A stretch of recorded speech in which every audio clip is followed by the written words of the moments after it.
ISF কর্মী সিরাজুল মোল্লাকে বেধড়ক মারধর, বন্দুকের বাদ দিয়ে মাথায় আঘাতের অভিযোগের তেরে তৃণমূলের থেকে আহত আইএসএফ কর্মী ভর্তি কলকাতার চিত্তরঞ্জন হাসপাতালে। ঘটনার পর থেকে থমথমে এলাকা, তদন্তে মিনাখা থানার পুলিশ।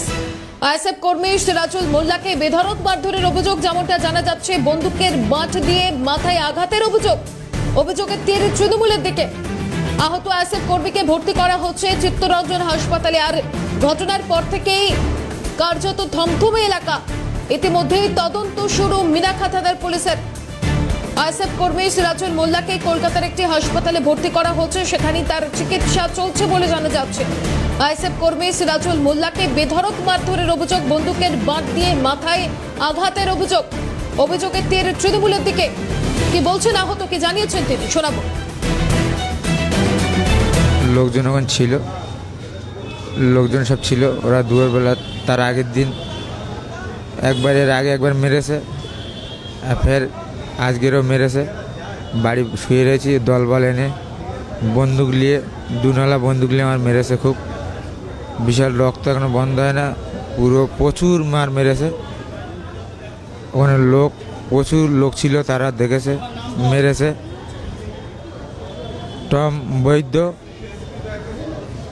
বৈদ্য, মুন্না, এরম দলবল প্রচুর লোক আমার মেরেছে। একবার আইএসএফ করেছিলাম বলে তখন 50,000 টাকা জরিমানা গোষ্ঠীদ্বন্দ্ব করে একবার 50,000 টাকা আমার লিয়েছে। 50,000 টাকার একবার লিয়েছে আমার কাছে। আমি বাড়ি আইএসএফ করদুম, আগে আইএসএফ করদুম, বাড়ির দিকে অন্য কলকাতায় থাকি বলে আমার একবার 50,000 টাকা জরিমানা ওরা করেছে। আমি টিএমসি হ্যাঁ, টিএমসির লোক মেরেছে। পুরো একলাই, সব পুরো এলাকা জুড়ে মাটির ব্যবসা, জিসিবি ঘেরির ব্যবসা সবই করে খাচ্ছে। কারুর করে খাতি দেবে না, সব একলা করে খাবে। আর এই ঘটনায় আইএসএফ এর সদস্যরা কি বলছেন, শোনাবো। আইএসএফ এর কর্মীদের উপর তৃণমূল আশ্রিত গুন্ডা বাহিনী দিবালোকে দুনালা বন্দুকের বাট দিয়ে আজিজুল মোল্লা নামক এক আইএসএফ কর্মীকে বেধড়ক মারধর করে এবং তাকে বসিরহাট হসপিটালে ভর্তি করা হলে বসিরহাট হসপিটাল থেকে রেফার করে চিত্তরঞ্জন হসপিটালে রেফার করে এবং তার অবস্থা এখন আশঙ্কাজনক। আমরা আইএসএফ এর পক্ষ থেকে এই অত্যাচার তৃণমূল আশ্রিত গুন্ডা বাহিনীর এই অত্যাচারকে আমরা ধিক্কার জানাচ্ছি। অবিলম্বে প্রশাসনকে অনুরোধ করব, মিনাখা থানার যিনি প্রশাসন বড়বাবু আছেন, সাথে সাথে বসিরহাট এসপি যিনি আছেন, তেনাকে অনুরোধ করব অবিলম্বে দুষ্কৃতীদের চিহ্নিত করে, দুষ্কৃতীদের নামও আমরা থানায় দিয়ে এসছি, প্রকাশ্য দিবালোকে মেরেছে, অবিলম্বে দুষ্কৃতীদেরকে গ্রেপ্তার করা হোক, নইলে আগামী দিনে আমরা বৃহত্তর আন্দোলন করব। আরো বিস্তারিত জানবো, সরাসরি আমাদের প্রতিনিধি শামীম রয়েছে। শামীম, আইএসএফ কর্মীকে বেধড়ক মারধরের অভিযোগ এবং তারা যে অভিযোগ করছে, তৃণমূলের বিরুদ্ধে অভিযোগ তারা তুলছে, এখনো পর্যন্ত পুলিশের পদক্ষেপ।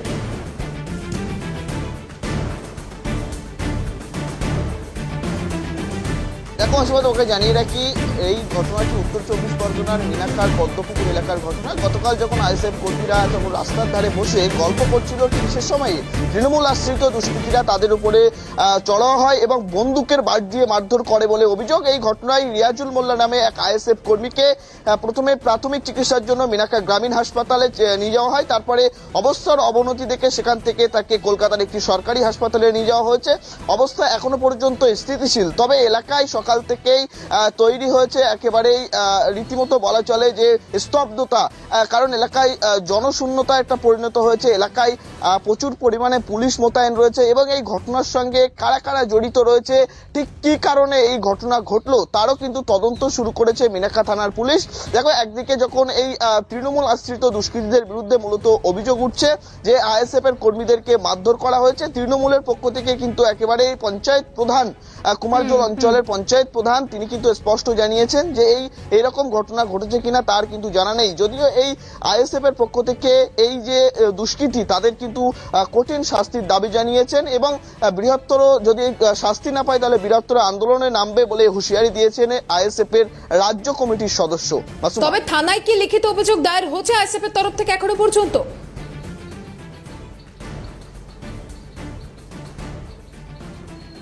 দেখো একেবারেই গতকালকের এই ঘটনার পর থেকে যেমন এলাকায় একেবারে চোখের ছায়া রয়েছে, পাশাপাশি পরিবারের তরফ থেকে এই যে তৃণমূল আশ্রিত দুষ্কৃতী যাদের বিরুদ্ধে মূলত অভিযোগ, তাদের পক্ষ থেকেই কিন্তু একটি অভিযোগপত্র থানায় জমা দেওয়া হবে বলে জানিয়েছেন। এখনো কখন জমা দেয় সেদিকেই তাকিয়ে রয়েছে। পাশাপাশি এই যে ঘটনা বন্দুকের বাট দিয়ে মারা হলো, এই ঘটনার সঙ্গে কারা কারা জড়িত পুলিশ খবর পেয়ে ঘটনাস্থলে আসে এবং এই ঘটনার পর থেকে কিভাবে এই ঘটনা ঘটলো তার কিন্তু তদন্ত শুরু করেছে মিনাখা থানার পুলিশ। এবং বেশ, শামীম, অর্থাৎ তদন্তের পর কি কি তথ্য উঠে আসে অবশ্যই নজর রাখো। আপাতত ধন্যবাদ জানাবো।